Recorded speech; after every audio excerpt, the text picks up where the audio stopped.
Hi అండి, అందరూ బాగున్నారనుకుంటున్నాను. So మనం FA1 ఎగ్జామ్స్ కొంతమందికి అయితే స్కూల్స్లో అయిపోయినాయి. మరి గవర్నమెంట్ పెట్టే పేపర్ అయితే 21 నుంచి ఉంటుంది. సిలబస్ మీకు ఆల్రెడీగా ఐడియా ఉండి ఉంటుంది. రియల్ నెంబర్స్, సెట్స్, స్టాటిస్టిక్స్, ట్రిగ్నామెట్రీలో మొదటి 2 ఎక్సర్సైజెస్ వరకు మాత్రమే. సో ట్రిగ్నామెట్రీలో నేను మొన్న ఇండక్షన్ ఇచ్చాను, దాని మీద కొన్ని బేస్ అయ్యే క్వశ్చన్స్ చేద్దాము. ముఖ్యంగా ఫస్ట్ ఎక్సర్సైజ్లో ఉంటుంది ఈ క్వశ్చన్, మనకి 8th క్వశ్చన్ అనుకుంటా. tan A equal to √3, find sin A cos C plus cos A sin C. Number 2 cos A cos C minus sin A sin C. దీన్ని మనం రెండు రకాలుగా సాల్వ్ చేయొచ్చు. ముందు నేను జనరల్ మెథడ్, అంటే ఈ ఎక్సర్సైజ్ చేసేటప్పుడు మనం టేబుల్కి సంబంధించిన ఇన్ఫర్మేషన్ మనకి తెలియదు. సెకండ్ ఎక్సర్సైజ్లో మనకి టేబుల్ ఉంటుంది. సో టేబుల్ యూజ్ చేసి కూడా మనం ఈ ప్రాబ్లం చేయొచ్చు. కానీ మొదటి ఎక్సర్సైజ్ నేర్చుకునేటప్పుడు మనకున్న నాలెడ్జ్ మేరకు ఈ ప్రాబ్లం ఎలా సాల్వ్ చేయొచ్చు ముందు అలా చెప్తాను. తర్వాత దీనికి అనదర్ మెథడ్ కూడా ఉంది, అది కూడా సాల్వ్ చేద్దాం. మనకి ఎప్పుడైనా ఒక ట్రిగ్నోమెట్రిక్ రేషియో ఇస్తున్నారు అంటే trigonometric ratio is nothing but ratio of 2 sides of right angle triangle. అంటే మనకి రేషియో ఆఫ్ 2 సైడ్స్ ఇచ్చేసినట్టే. If I take ABC is a right angle triangle where B is 90 degree, since it is tan A, you take at A theta, then it will be opposite side, it will be adjacent side, it will be hypotenuse because it is opposite to theta. tan A అన్నాడు కాబట్టి A వద్ద theta. మరి tan అంటే indirect గా మనకి ఏమొస్తుందండి, opposite side by adjacent side. అంటే ratio of opposite side by adjacent side. Opposite side అంటే BC బై AB ఎంత, √3/1. మనం డైరెక్ట్ గా BCని √3, ఏబీని 1గా తీసుకోకూడదు. నిజంగా అంటే రేషియోలో ఉన్న టర్మ్స్ ని రియల్ టర్మ్స్ గా మార్చాలంటే they should have a common factor. ఆ రేషియోలో ఉన్న వాటిని ఆ కామన్ ఫ్యాక్టర్ తో మల్టిప్లై చేస్తే రియల్ టర్మ్స్ వస్తాయి. మరి ఇక్కడ కామన్ ఫ్యాక్టర్ మనకు తెలియదు కాబట్టి దానికి K అనుకుంటే అప్పుడు BC ఏమవుతుంది, √3 × K అంటే K √3. అట్లానే AB ఎంత అవుతుంది, 1 × K, సో 1K. ఇలా తీసుకోవాలన్నమాట. సో మళ్ళొకసారి రేషియోలో ఉన్న వాటిని డైరెక్ట్ గా BC ఈక్వల్ టు √3 అని, AB ఈక్వల్ టు 1 అని తీసుకోకూడదు. రేషియో టర్మ్స్ కు ఒక కామన్ ఫ్యాక్టర్ ఉంటుంది. When you multiply ratio terms by their common factor we get the real terms. అలానే ఇక్కడ K కామన్ ఫ్యాక్టర్ మనకు తెలియదు కాబట్టి K అనుకోవాలి. సో డైరెక్ట్ గా తీసుకున్నా కూడా పెద్ద ప్రమాదం అయితే ఏమీ ఉండదు. సో మనకి ప్రాబ్లం ఆన్సర్ వస్తుంది. సో ఇక్కడ ఇది గుర్తుపెట్టి కూడా తీసుకోవచ్చు, ఇలానే తీసుకోవాలని ఒక రూల్ అయితే ఏం లేదు, కానీ ఇలా తీసుకోవాలి, ప్రాపర్ మెథడ్ ఇది. అలా తీసుకున్నా కూడా పెద్ద ఇబ్బంది ఏమి ఉండదు మనకి. నేను డైరెక్ట్ గా తీసుకుంటున్నాను మీకోసం, ఏం ప్రాబ్లం లేదు. BC అంటే √3, AB అంటే 1.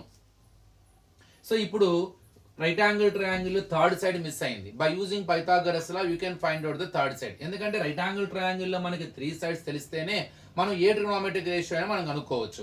కాబట్టి AC² is equal to AB² plus BC². AB² అంటే 1² BC అంటే √3², 1 ప్లస్ రూట్ క్యాన్సిల్ 3 అంటే 4. AC² is equal to 4. అప్పుడు AC ఈక్వల్ టు √4, స్క్వేర్ తీస్తే రూట్ కడతాం, అప్పుడు AC is equal 2K. In case మనం ఇందాక K కనుక తీసుకుంటే K² 3K² వస్తుంది, 4K² వస్తుంది, 2K ఆన్సర్ వస్తుంది. ఇక్కడ K కామన్ ఫ్యాక్టర్ తీసుకుంటే నో ప్రాబ్లం అండి. ఇక్కడ AC కూడా 2 వచ్చేసింది మనకి. So AC hypotenuse 2. ఇప్పుడు let us find out the trigonometric ratios what are required. మనం ఈ రెండు సాల్వ్ చేయాలంటే మనకి 2 విషయాలు తెలియాలి. అందులో మొత్తం అబ్జర్వ్ చేస్తే మీరు sin A తెలియాలి, cos A కావాలి, sin C కావాలి, cos C. అంటే ఈ రెండు ఎక్స్ప్రెషన్స్ లో మనకు 4 యాంగిల్స్ ఉన్నాయండి. sin A, sin C, cos A, cos C. So ముందు అవి 4 కనుక్కొని అవి సబ్స్టిట్యూట్ చేస్తే వచ్చేస్తుంది. Let us start now. So AC equal to 2. ముందు మనకి sin A అంటే ఏ వద్ద యాంగిల్ పెట్టుకోవాలి. ఆల్రెడీ ఇక్కడ ఏ వద్ద ఉంది కదండి. సో ముందు మనం ఏ వద్ద తీటా పెట్టుకొని sin A cos A కట్టేద్దాం. First sin A opposite side by hypotenuse. ఇక్కడ A కి ఆపోజిట్ సైడ్ ఏందండి, √3, హైపోటెన్యూస్ ఎంత 2. అట్లానే cos A adjacent side by hypotenuse. ఇక్కడ A కి ఏ వద్ద అడ్జసెంట్ సైడ్ 1, హైపోటెన్యూస్ ఎంత 2, 1/2. ఇప్పుడు సేమ్ అదే రైట్ యాంగిల్ ట్రయాంగిల్ వేసుకుంటున్నాను. A B C 1 √3 2. ఇప్పుడు నాకు sin C cos C కావాలి. So my angle is C, అంటే my angle is at C, అంటే C వద్ద తీటా ఉంది. అప్పుడు ఇది ఆపోజిట్ అవుతుంది, ఇది అడ్జసెంట్ అవుతుంది. There is no change in the hypotenuse. When the theta's position will be changed, automatically we get the change in the opposite and adjacent. We never get the change in the hypotenuse. That is a fixed. ఇప్పుడు sin C కడదాం. sin C is equal to opposite side by hypotenuse. C కి ఎదురుగా ఉన్న opposite side 1, hypotenuse 2. cos C adjacent side by hypotenuse. ఇక్కడ C అనే యాంగిల్కి adjacent side √3, hypotenuse 2. ఇప్పుడు మనం వీటిని తీసుకెళ్ళి ఇందులో సబ్స్టిట్యూట్ చేస్తే మనకు వచ్చేస్తుంది. Start. First sine A cos C plus cos A sine C, ఇది ఫైండ్ అవుట్ చేద్దాం. ఫస్ట్ వన్ సైన్ ఏ ఇక్కడ ఉంది √3/2 ఇంటూ కాస్ సి ఇక్కడ ఉంది √3/2 ప్లస్ కాస్ ఏ ఇక్కడ ఉంది 1/2, no symbol means into sine C 1/2. √3 into √3, 3, 2 2s are 4. When you multiply fractions, multiply numerators, multiply denominators. 1 1s are 1, 2 2s are 4. Addition of fractions, doing LCM. Both the denominators are same, so take the LCM. When the denominators are same, equal to LCM, take the numerators addition directly. 3 plus 1, 4/4. So the answer is 1. ఇప్పుడు let us solve the second one. Cos A అంటే ఇక్కడ ఉందండి 1/2 into cos C ఇక్కడ ఉంది √3/2 minus sine ఏ √3/2 into sine C ఇక్కడ ఉంది 1/2. 1 into √3, 2 2s are 4, √3 1s are √3, 2 2s are 4, √3/4 minus √3/4 0. It is general method. It is a proper method. By using tan, so indirectly, so because we are getting tan, that means we are getting ratio of two sides. By using those two sides, you can find out the third side of the right angle triangle. Once you come to know that every side of the right angle triangle, you can find out the each and every trigonometric ratio, what is required. According to that angle, you find sin A, cos A, sin C, cos A. Sin A, sin C is different. So cos A, cos C is different. Cos A, it is with respect to theta. With respect to angle at A, you have to find cos A. Cos C, now feel that theta is at C. Automatically opposite adjacent sides will be changed. అది గుర్తుపెట్టుకోవాలి. దీనికి ఇంకో method కూడా ఉందండి. ఇంత lengthy method చేయకుండా ఈజీగా కనుక అవకాశం ఉంది. ఒక అడ్వాంటేజ్ ఉంది అంతే, ఈజీగాని కాదు, దీనికి మాత్రం ఉంది. ఎందుకంటే tan A లో ఎప్పుడైతే √3 ఇచ్చాడో, after learning second exercise we come to know that the values of all the trigonometric ratios from 0 to 90 degree. So tan A equal to √3, tan 60 is equal to √3 మనకు తెలుసు. So I can say that A is equal to 60 degree. So tan లో ఎప్పుడు √3 వస్తుందండి మనకి 60 అప్పుడు వస్తుంది. So I can guess the angle A is equal to 60. ఇప్పుడు మరి అది ఏబిసి రైట్ యాంగిల్ ట్రయాంగిల్లో ఎక్కడో చోట 90 ఉంటుందిగా, అంటే యాంగిల్ సమ్ ప్రాపర్టీ. ఒక ట్రయాంగిల్ మన ట్రయాంగిల్ ఏబిసి కనుక తీసుకుంటే ఏబిసి, బి వద్ద 90, ఏ వద్ద 60. థర్డ్ యాంగిల్ చెప్పండి. యాంగిల్ సమ్ ప్రాపర్టీ తెలుసుగా మనకి. Angle A plus angle B plus angle C equal to 180. Angle A 60 అని తెలిసింది, angle B 90, angle C equal to 180. So 150 plus angle C is equal to 180. Angle C is equal to 180 minus 150. So angle C equal to 30.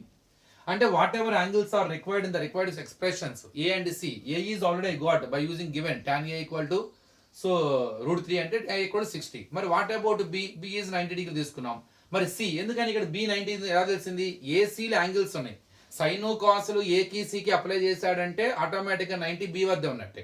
కాబట్టి B వద్ద 90 ఉంది, ఏ వద్ద 60 వచ్చింది, ఆటోమేటిక్గా by you can find C 30. ఇప్పుడు వీటిని సబ్స్టిట్యూట్ చేద్దాం. First one sine A అంటే sine 60, cos C cos 30, cos A cos 16, sine C sine 30. ఇప్పుడు డైరెక్ట్గా వాల్యూ సబ్స్టిట్యూట్ చేసి కనుక్కోవచ్చు. No need to use right angle triangle, no need to use Pythagoras law, no need to find other side. ఇందా మనం చేసిన process చేయక్కర్లా. కానీ ఇక్కడ ఇబ్బంది ఏంటంటే మీకు టేబుల్స్ తెలియాలి. టేబుల్స్ తెలిసినప్పుడు చాలా ఈజీ చేస్తారు.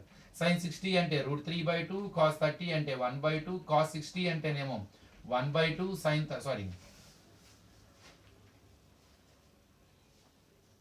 1/2, సైన్ 30 అంటే 1/2.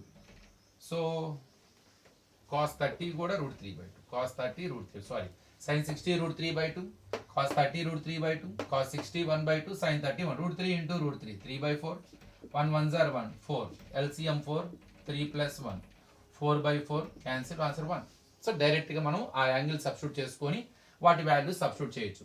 సెకండ్ ఎక్స్ప్రెషన్ కూడా చూడండి.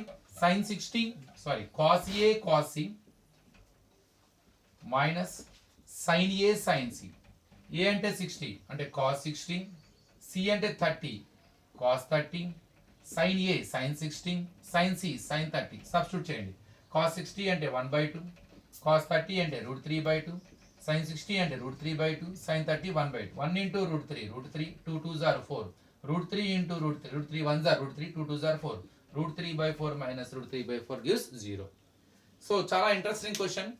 సో మనకి అప్పుడప్పుడు 4 మార్క్స్ కూడా ఇస్తున్నాడు. Concept oriented question, how to find out required trigonometric ratios when we know one trigonometric ratio. ఒక ట్రిగ్నామెట్రిక్ రేషియో ఇస్తున్నాడంటే ఇండైరెక్ట్ గా రేషియో ఆఫ్ టూ సైడ్స్ ఇచ్చినట్టు. ఈ లెక్కలో tan ఏ ఇచ్చాడు కాబట్టి tan అంటే opposite side adjacent side indirect గా ఇచ్చేసినట్టే. పైథాగరస్ లా help తీసుకొని అదర్ సైడ్ కనుక్కొని మనకి ఏ ట్రిగ్నామెట్రిక్ రేషియో కావాలో కనుక్కోవచ్చు. దీనికి ఇంకో ఛాన్స్ ఏంటంటే tan ఏ ఈక్వల్ టు √3 ఇచ్చాడు కాబట్టి we can find out the value of A here because we know tan 60 equal to √3. So I can guess a value 60. Once I get a is equal to 60, I automatically I can find out third angle by using angle sum property. Then I can substitute in the required statement. I can use their values, so I can find out. So next video lo inko problem చూద్దాం. Thank you.